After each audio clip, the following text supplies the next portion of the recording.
నేను మీకు ఒక కథ చెప్పబోతున్నాను.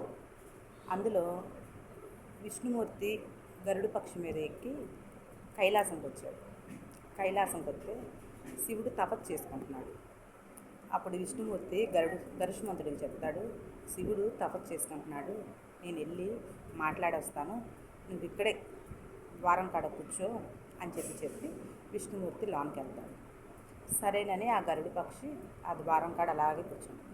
అక్కడ ఎదురుగా ఒక పక్షి అక్కడ కూర్చుని ఉంటుంది. దాని ఎదురుగా యమధర్మరాజు వచ్చి ఆ పక్షి వెనక చూస్తా కూర్చుంటాడు, రెప్ప కూడా కొట్టకుండా.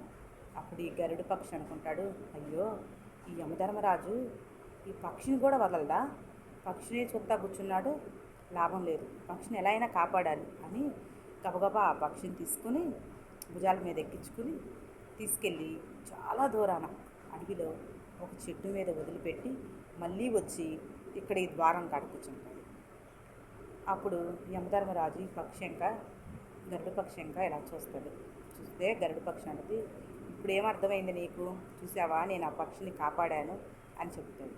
ఓ పిచ్చోడా, నువ్వు కాపాడటం కాదు, నేను ఆ పక్షి అనక ఎందుకు చూస్తున్నానంటే కైలాసంలో ఉన్న పక్షి అడవిలోకి వెళ్ళి పాము నోట్లో పడి ఎలా చనిపోయిద్దా అని చూస్తున్నాను. నువ్వు తీసుకెళ్ళి అక్కడ వదిలిపెట్టి రావటం వల్ల ఆ పాము ఆ పక్షిని తినేసింది. అది రాసి పెట్టింది ఎక్కడున్నా ఎప్పటికీ తప్పదు.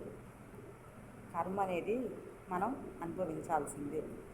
అది అందుకోసమే చూస్తున్నాను. ఆ పక్షికి ప్రాణం ఎలా పోయిద్దా, ఎవరు తీసుకెళ్తారా అని. అది నువ్వు కాపాడదామనుకుని నువ్వే తన ప్రాణం తీయడానికి కారణమయ్యావు అన్నాడు. ఏమంటారు?